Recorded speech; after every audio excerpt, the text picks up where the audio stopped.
Adik-adik sekalian, kita pada hari ini berkumpul ya dalam rangka berbagi pengalaman. Di sini saya bukan ingin menggurui ya, tapi berbagi pengalaman tentang suatu hal yang bisa merubah jalan hidup kita. Paling tidak ini sudah pernah saya alami ya, dan juga proven. Dan ternyata juga para tokoh-tokoh sukses di luar sana, baik di tingkat nasional ataupun di luar negeri, kurang lebih sama, memiliki pola hidup yang sama. Iya. Nah, hari ini saya ingin berbagi pengalaman dan mengajak para zilenial yang hadir di sini membahas tentang topik yang itu berjudul membangun mimpi besar dengan langkah kecil. Nah, sebelum kita diskusi, saya ingin bertanya dulu nih. Di sini ada Jae, ada Sri, ada Tatan, dan ada siapa namanya? Ihsan Sunandar. Ganti nama. Dari dulu. Coba, menurut kalian apa yang dimaksud dengan mimpi? Ya, Mungkin dari Kang Zai dulu. Boleh. siap. Kalau dalam pikiran saya gitu, mimpi itu adalah suatu cita-cita. Oke, cita-cita. Boleh. Menurut Jadi, aku sih keinginan ya. keinginan. Oke, Tatan. Sepertinya yang biasa kita ikuti ya, bunga tidur kayaknya, hayalan hidup kayaknya, Ya, betul. di alam bawah sadar nih. Oke. Kalau menurut saya sih hayalan, tapi insya Allah bisa dilakukan dan dicapai. Oh, Kalau menurut saya. Oke. Tepuk tangan lu. Semuanya tidak ada yang salah ya. Jadi mimpi yang ingin saya bahas pada hari ini tuh bukan mimpi tentang bunga tidur, tapi mimpi tentang keinginan, cita-cita, ya, harapan kita yang belum kita miliki saat ini, dan itu bisa diwujudkan kita di masa depan. Ya. Contoh sederhana misalnya ya, saya hari ini diberi tugas sebagai Wakil Ketua DPRD Kabupaten Bandung. Nah, pada usia belasan tahun, kurang lebih mungkin kelas 2 SMA lah, saya tuh sudah memiliki keinginan ingin menjadi wakil rakyat. Jadi waktu guru nanya, cita-cita kalian apa gitu ya, ditanya satu-satu, SMA itu ada yang jawab ingin jadi insinyur, Ya, Insinyur, polisi. ingin jadi polisi, jadi tentara, jadi dokter, segala macam. Nah, saya yang paling aneh sendiri Wah, apa tuh? kelas itu, Apa saya tuh? ingin menjadi anggota DPR. Wih, Luar biasa. luar biasa. SMA, Sudah beda SMA daripada ya yang itu lain ya, ya. Kang ya? ya, gitu. Waktu SMA. Nah, ketika itu di mata guru, di pandangan guru, di pandangan teman-teman, apa yang saya sampaikan itu mungkin saja dianggap hayalan ya, Ya, betul. gitu. Bahkan dianggap sesuatu yang tidak mungkin, ya kan? Bisa saja ya, ada yang berpikir gitu, apaan Betul. sih gitu. Tapi seiring waktu berjalan ya, berarti saya tuh katakanlah kelas 2 SMA kalau nggak salah. Itu tahun 97. Sekarang tahun 2026. 26. Nah, dihitungnya dari tahun 2024 kemarin. Berarti berapa tahun tuh? Lebih 96 ke 2026. 30 Ayo. tahun. ya, Sudah Ternyata 30. bisa terwujud. luar biasa. Nah, jadi memang mimpi itu sesuatu keinginan, sesuatu harapan ya, cita-cita ya, yang bisa kita wujudkan di masa depan. Nah, pertanyaannya, bagaimana kita bisa mewujudkan mimpi itu kan ya? Nah, sebelum ke situ, saya ingin Tatan, Ihsan ya, Sri sama Jaya juga merenungi sebuah pepatah. Nah, ini pepatah ini dari penulis novel dan juga yang dijadikan film, yaitu Laskar Pelangi. Laskar Pelangi. Namanya Andrea Hirata. Nah, dia punya pandangan bahwa bermimpi dalam hidup itu lebih baik daripada hidup dalam mimpi. Kalau mimpinya jadi CEO, kayaknya berat juga untuk bangun. CEO. CEO. Ya, oke, mimpinya Jadi CEO. CEO apa? CEO MBG. Bukan CEO yang tersembunyi. Iya. Jadi Andrea Hirata bilang bermimpi dalam hidup lebih baik daripada hidup dalam mimpi. Coba kira-kira bisa dipahami tidak? Mungkin punya cita-cita, mimpi dalam hidup, Ya. beliau mempunyai cita-cita dan berusaha untuk mewujudkan. Ya. Tapi kalau hidup dalam mimpi, dia punya cita-cita tapi hanya untuk menjadi angan-angan. Kayak dia punya cita-cita, punya keinginan, misalkan saya ingin menjadi ini, tapi kayak ya udah hanya ingin, tidak ada target untuk mencapai tujuan itu.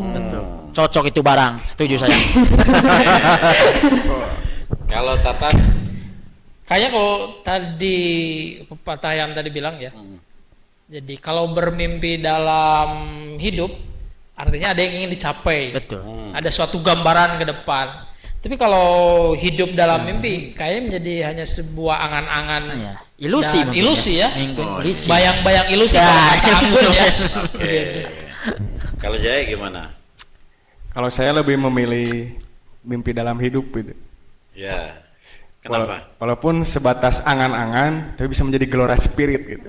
Oh, Ada minimal ada gambaran lah. Kadang Ya. kan ada orang yang nggak tahu nih mimpinya ke depannya mau jadi apa gitu. ya. betul. Jadi bermimpi dalam hidup itu bahwa hidup kita itu digerakkan ya oleh semangat sebuah cita-cita yang ingin kita wujudkan. Betul. Tapi kalau hidup dalam mimpi berarti kita itu ngelamun aja. Tadi yang tadi menghayal, saya bilang iya. pengen kieu tapi tidak melakukan apa-apa Apa-apa. dan tidak ada ikhtiar untuk mencapai sana. Nah, itu Iya. artinya hidup dalam mimpi. Sekarang pertanyaannya, boleh nggak kita itu punya banyak mimpi? Atau baiknya satu mimpi aja atau sedikit mimpi? Coba Isan. Baik, izin ketua, kalau pendapat saya sih, saya mah pengen satu mimpi. Ya. Karena mimpi saya itu ingin menjadi gubernur, dan bagaimana cara langkah kita untuk menjadi gubernur tersebut. Waduh, Sedap. itu betul. Kalau menurut saya ketua, izin. Tapi istrinya tetap satu ya. satu aja. Coba Tatan. Kalau saya mimpi kayaknya boleh lebih dari Boleh satu lebih. San.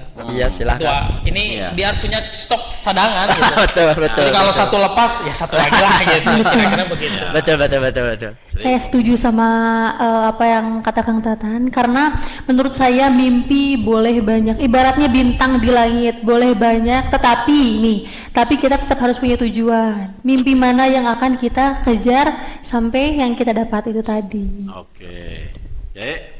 Karena saya menyukai keanekaragaman, saya mau memilih banyak bermimpinya gitu. Oke. Karena aneka ragam lah dunia ini. Oke, ada yang ingin mimpinya banyak, ada yang sedikit, itu pilihan. Kalau yang mimpinya sedikit berarti ingin fokus. Betul. ya kan? Yang mimpinya banyak berarti kan banyak yang ingin diwujudkan. Tapi tantangannya bagaimana memilih mimpi prioritas. Betul. Nah, saya tidak akan melarang mimpi yang mana. Yang jelas kita itu kan hidup dengan banyak dimensi ya. Nah, mimpi satu fokus, oke, boleh. Karena memang saya nggak mau terlalu muluk-muluk gitu, ingin wujudkan satu. Ada juga yang ingin banyak. Nah, sekarang ini kembali lagi pada kita masing-masing. Mungkin saya mimpi di bidang karir ingin jadi apa gitu ya. Iya. Di bidang Olahraga. bisnis usaha ingin jadi apa. Di bidang keluarga misalnya ingin nikah kapan dengan siapa. Nah, yang terpenting begini. Kita harus bisa membedakan mana mimpi besar dan mimpi kecil. Gitu ya. Karena mimpi atau cita-cita ini kan ada yang sifatnya jangka panjang, jangka menengah, jangka pendek. Nah, itu kita harus bisa memilah. Kalau nggak bisa memilah, nanti kita bisa gagal fokus. Nah, tahu nggak bedanya mimpi besar sama mimpi kecil apa? Mimpi besar mungkin mimpi yang benar-benar diinginkan mungkin ya. Sangat diinginkan mungkin ya. Sangat Sangat diinginkan. diinginkan banget gitu. Contoh misalkan kayak ingin jadi owner gitu ya, karena dilihat dari zaman sekarang nih serba media sosial, apa-apa kita bisa promosikan di media sosial. Jadi peluang untuk berbisnis luar biasa, bisa dengan mudah gitu. Oke. Apa bedanya mimpi besar dan mimpi kecil? Kayaknya kalau mimpi besar ini terkesan mimpi yang hampir mendekati muluk-muluk atau angan terlalu besar. Jadi Jadi kalau CEO. mimpi yang kecil ya artinya yang betul-betul realitas untuk bisa digapai. Rasanya Konkret. seperti konkret aja. Konkret aja. Oke. Betul. Dan Sama dengan Kang Tatan, tapi kalau menurut saya sih kalau mimpi besar, saya kan mimpi besar itu kan sebagai ingin jadi gubernur, mimpi besar. Iya, iya. Tapi kalau mimpi kecilnya saya pengen jadi suami idaman bagi Masya para wanita. Allah. Itu Pak, mimpi kecil. Ya itu. Itu mungkin. jadi yang membedakan mimpi besar sampai mimpi kecil itu adalah di dampak. Nah, dampak. Semakin besar mimpi, maka semakin besar yang terdampak. Berarti bukan hanya kita, keluarga kita, lingkungan kita, Iya. ya, kerabat kita, mungkin negara kita, gitu. Itu mimpi besar, dampaknya besar. Kalau mimpi kecil, dampaknya juga Kecil. hanya terbatas Hanya untuk kita diri aja, sendiri besar. mungkin ya. Nah itu, makanya kita harus bisa, boleh punya mimpi kecil, boleh punya mimpi besar. Jadi itu bukan pilihan, bukan pilihan. Kita harus punya gitu, punya mimpi besar, mungkin lebih dari satu, punya juga mimpi-mimpi kecil, itu nggak apa-apa. Iya. Nah karena kita memiliki tanggung jawab masing-masing kan yang berbeda-beda. Betul. Nah, tujuan dari kita punya mimpi besar adalah supaya bisa merubah keadaan. Merubah keadaan kita, mengangkat derajat keluarga, memperbaiki lingkungan, memperbaiki bangsa dan negara, memperbaiki organisasi. Nah, itu mimpi besar. Jadi bukan dari daya effort kita ya, Kang. Bukan dari seberapa kita ingin sebenarnya, tapi seberapa besar dampaknya. Tahu nggak yang konten anak-anak muda Pandawara itu? Oh, iya, iya. Bersih-bersih. Betul. Itu simple, tapi itu mimpi yang besar. Dampaknya Betul. besar. Dampaknya juga apa? luar biasa. Menyelamatkan lingkungan, menyelamatkan bumi. Ah, itu mimpi besar itu. Tapi karena mimpi besar itu berdampak besar kepada orang banyak, sehingga dia juga otomatis mimpi-mimpi kecil juga akan Oh iya. terwujud. Ya, menarik. Paham nggak? Paham. Tapi Coba lihat izin ketua. Pandawara, coba lihat mimpi besarnya dia apa? Menyelamatkan bumi ya, Iya. membersihkan lingkungan. Turunan dari itu apa? Lingkungan jadi bersih. Itu udah jelas, Iya. ya kan? Itu udah jelas. Masyarakat terinspirasi. Terinspirasi. Gerakan itu akhirnya membangun optimisme, Iya. ya kan? Banyak anak muda yang mengikuti, bahkan banyak donatur yang Betul. menitipkan, Betul yang menitipkan. ya kan, untuk dilakukan operasi segala macam. Pada akhirnya menghasilkan income nggak buat mereka? Iya. Pasti. Dapat dari konten. Income, kontennya. Kalau sudah ada income, kita masih bicara pekerjaan nggak di situ? Ya kan, otomatis sudah menghasilkan. Ya, hasil udah. Kalau sudah punya income, pekerjaan, sudah bisa menginfluence, sudah punya jaringan, nyari jodoh gampang nggak? Kayaknya gampang yang banget. tadi Isan bilang. Gampang. Jadi mimpi besar itu berdampak banyak, sehingga mimpi-mimpi kecil juga otomatis akan terbawa dan terwujud.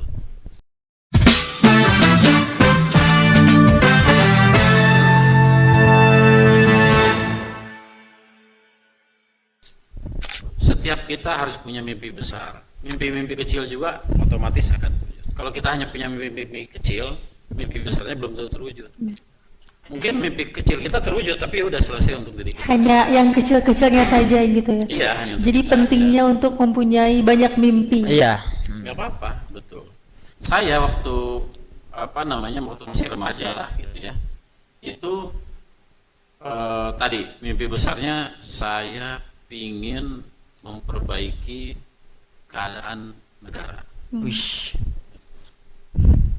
Saya ingin bisa membuat sebuah perubahan. Karena dulu era-era zaman saya SMA itu transisi ke era reformasi gitu ya. Nah, di situ saya nggak berpikir soal profesi sebenarnya, gitu ya. Tapi bagaimana bisa memiliki peranan dalam sosial masyarakat, gitu, Ya, politik dan sosial. perubahan. Tapi akhirnya mengikuti kan, yang lain-lainnya itu bisa tercukupi juga, gitu, dengan tujuan mimpi yang besar tadi. Nah, kalau misalnya mimpi saya saat itu, yang penting saya punya pekerjaan tetap aja. Mungkin bisa terwujud pekerjaan tetap itu, tapi dia nggak berdampak besar ke masyarakat, nggak berdampak besar ke Ya, organisasi, gitu. Hanya sekedar untuk saya pribadi. Paham nggak kira-kira? Iya. Ada pandangan lain mungkin? Kang Ahmad ada pandangan mungkin? Nah, paling saya menarik sih ini untuk mimpi besar. Cuma saya akan melihat sedikit dari perspektif yang berbeda gitu, Pak. Karena pada hakikatnya manusia itu kan berbeda-beda. Kadang ada orang yang hidupnya cukup dengan stabilitas. Oke. Jadi bagi mereka gitu yang mengendambakan stabilitas, mimpi besar itu bisa menjadi ambisi besar gitu kan. Ambisi besar tidak serta-merta dampaknya selalu positif. Terkadang dampaknya menjadi buruk dan tidak terarah. Contohnya ya di negara Konoha kan banyak yang berambisi tentang kekuasaan. Nah, tanpa adanya etika. Nah, mungkin Oke. gimana gitu menanggapi hal tersebut? Ambisi dan obsesi itu dua hal yang beda-beda tipis tuh. Ya. Obsesi itu harus. Obsesi itu harus punya obsesi. Kalau kita nggak punya obsesi, ya tadi, maka kita arah kita mau kemana itu nggak jelas, gitu ya. Nggak ada tujuan, ambisi ya? itu adalah keinginan untuk mewujudkan obsesi kita. Nah, kalau kita terlalu berambisi, maka disebut dengan ambisius. Ambisius. Jadi kalau kita ingin berobsesi, itu harus. Obsesi itulah yang nanti akan mendorong kita untuk bisa melakukan gerakan, ya kan, melakukan. Nah, kalau kita bicara kekuasaan dalam level apapun nih, bukan hanya politik lah, kekuasaan di perusahaan, kekuasaan di kantor, segala macam. Yang namanya kekuasaan itu pasti menggoda dan membuai. Makanya sebelum mencapai ke sana, kita harus bisa memantaskan diri kita untuk mencapai itu. Paham nggak? Ya. Paham ya? Orang yang belum pantas untuk menduduki sebuah kedudukan, bisa saja dia menduduki kedudukan itu. Tapi karena dia belum pantas, maka dia tidak akan berdampak apa-apa. Yang ada bukannya membawa maslahat, malah membawa mudarat, membawa ya. kerusakan. Jadi pertanyaan tadi Zai, gimana kalau misalnya ada ambisinya terlalu tinggi sehingga menduduki atau mengejar sebuah kedudukan, yaitu dia belum pantas dalam tanda kutip secara kapasitasnya dia. Tapi sebagai sebuah obsesi, kita harus punya obsesi itu untuk bisa mencapai tujuan yang kita inginkan. Nah, pertanyaannya gimana kita bisa mewujudkan mimpi besar itu? Iya. Ya, membangun kapasitas diri. Ya, di sini ada yang anak sultan nggak?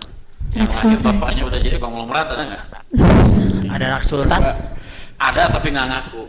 Ternyata dia ada waris CEO yang menyamar. Yang menyamar. Nah, Sedang itu cuma ada di sinetron itu tuh. Racin deh. Racin. Drama cinta. Drama Cina, Kang Isa. Oh, drama cinta. Juga di drama cinta. Jadi untuk mewujudkan mimpi besar, ya pertama kita harus punya mimpinya dulu. Apa mimpi kita itu ya? Apa yang ingin kita tuju, ya kan? Nah, ini ada pepatah barat ya, dan ini menjadi rujukan bagi pendidikan militer di dunia barat. Nah, ini if you want change the world, start by making your bed. Artinya Jika kamu ingin merubah dunia, mulailah dengan merapikan tempat tidurmu. Baca, baca. Berarti kalau yang tempat tidurnya belum rapi, dia belum bisa merubah dunia. Masih loading ya?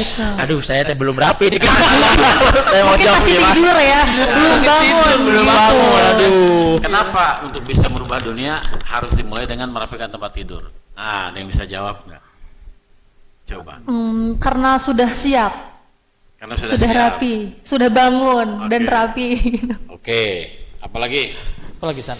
Jay apa lagi? Aduh, aku Karena bingung. kamar tidurnya belum rapi ya? Belum rapi, saya belum rapi. Ini Ketua. udah rapi ya kamarnya? Belum rapi. Buktinya, ya ada orang yang kamar atau kamarnya berantakan, kasurnya berantakan, sukses mah sukses aja tuh, seniman, rata. Tapi kok ada pepatah seperti ini? Ya kalau menurut saya lebih ke karena dunia ini kompleks ya ketua. Ya, Mungkin bisa dimulai dengan kedisiplinan kecil gitu. oke, kedisiplinan kecil. Disiplinan kecil. Iya. Tatan? Kalau merapikan tidur artinya merapikan tempat pijakan kita dari suatu hal yang kecil yang melekat, artinya kesiapan diri. Betul. Oke. Kalau sudah bisa merapikan Tempat tidur. artinya sudah merapikan diri dan mempersiapkan diri. Udah Jadi siap modal untuk gitu. menghadapi dunia Iya. gitu. Ya, ya. Boleh. Jadi tempat tidur itu kita maknai sebagai sebuah tempat kita memulai. Ya. Kan tempat tidur tempat kita merebahkan badan ya, memejamkan mata ya. Kemudian mengawali hari. Ya, mengawali hari. Nah, apa hubungannya kita merapikan tempat tidur dengan merubah dunia? Merubah dunia itu kan mimpi besar lah. Nah, merapikan tempat tidur itu mimpi kecil. Jadi, setiap orang untuk bisa mencapai tujuannya dia harus menyelesaikan misi pertamanya dia. Nah, merapikan tempat tidur itu kiasan dari misi pertama. Jadi kalau misi pertama ini nggak pernah selesai, maka misi kita berikutnya itu pun nggak akan pernah selesai. Terhambat ya. Terhambat gitu ya. Ada cerita-cerita yang sangat simpel lah, karena dia mengabaikan hal kecil. Ketika dia udah berjalan jauh, gara-gara hal kecil yang ketinggalan itu, dia harus kembali lagi. Balik lagi. Ya kan? Pasti suka ngalamin gitu kan? Nah, itu gambaran. Makanya kenapa? If you would change the world, start by making your bed. Jadi kalau kamu mau mengubah dunia, mulailah dengan merapikan tempat tidur kamu. Maksudnya, kamu selesaikan misi pertama kamu dulu. Misi pertama kita nih beda-beda nih, Betul. beda-beda. Ya kan? Nah, setiap orang itu, setiap misi itu adalah ibaratnya batu loncatan kita. Ya. Semakin kita menunda menyelesaikan misi pertama, maka misi kedua akan tertunda. Misi ketiga akan tertunda. Sehingga kita akan telat naik level. Iya. Otomatis waktu atau time kita mewujudkan mimpi kita akan tertunda apa enggak? Iya. Pasti akan tertunda. Jadi dampaknya lumayan besar kalau misalkan kita udah hampir Betul. tujuannya gitu ya. Betul. Kamu mau ke Surabaya. Udah dengan penuh harapan dan keinginan mau ke Surabaya. Dari rumah ke bandara, katakanlah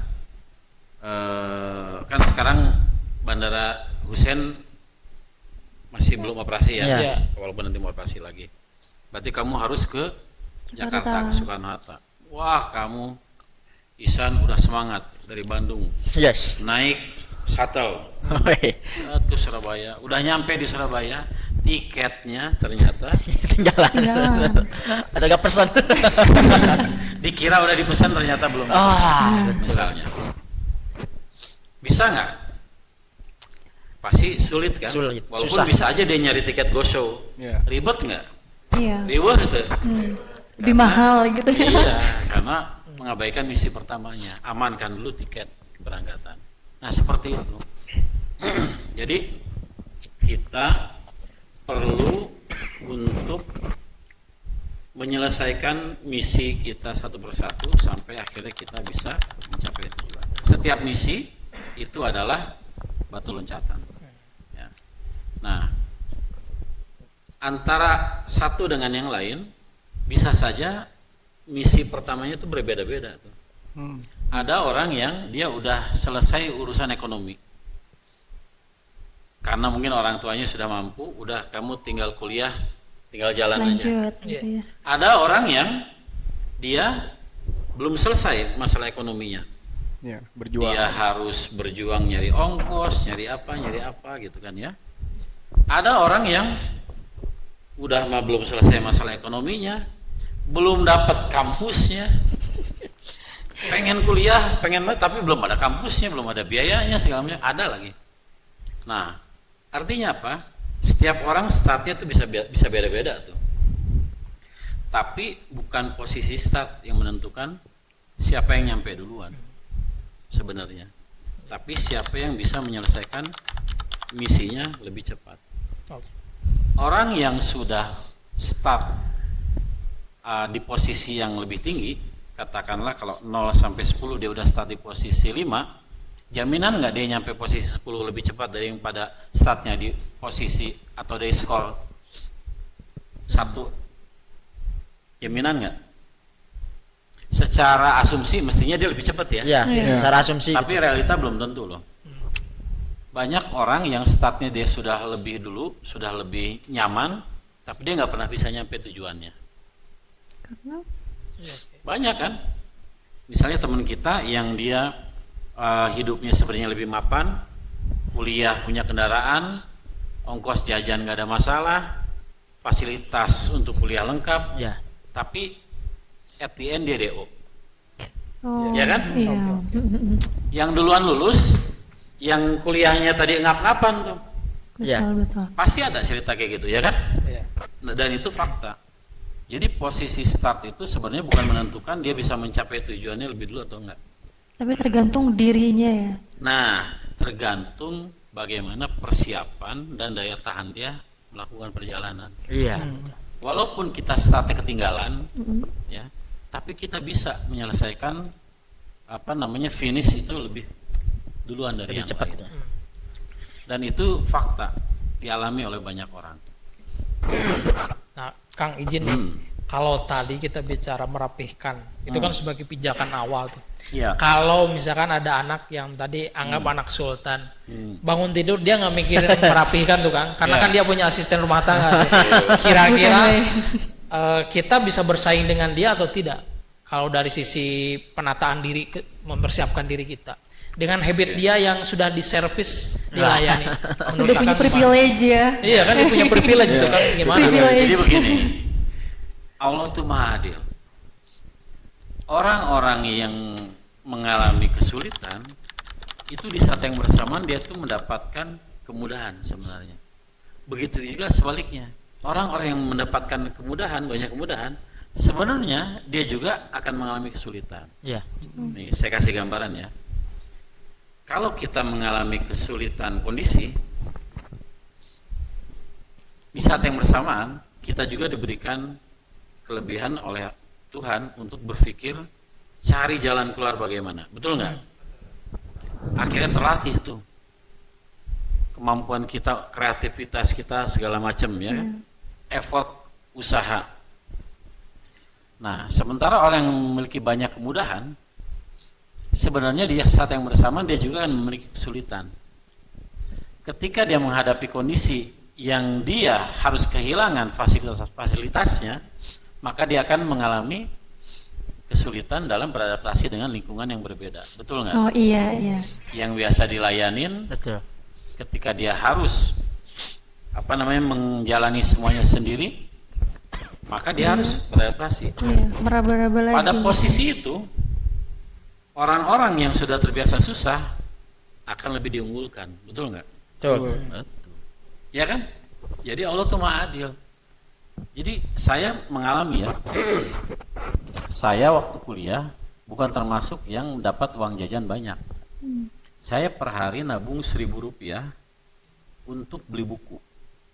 Buku zaman saya kuliah harganya itu kurang lebih 25 sampai 30 ribu. Jadi saya harus nabung setiap hari Rp1.000 supaya bulan depan saya bisa beli satu buku, beli satu buku. Seperti itu. Nah, sementara ada teman saya yang kuliah, yang uang jajannya banyak, tapi dia nggak pernah beli buku. Iya, dia pakai buat jajan segala macam, neraktir gitu ya. Hal yang positif juga. Tapi ketika ujian, ketika bikin tugas, dia butuh referensi, dia nggak punya buku, saya punya buku. Jadi dalam kondisi berbeda, siapa yang lebih diunggulkan? Betul. Yang kita yang memiliki keterbatasan. Nah, jadi disitulah adilnya Tuhan itu. Iya.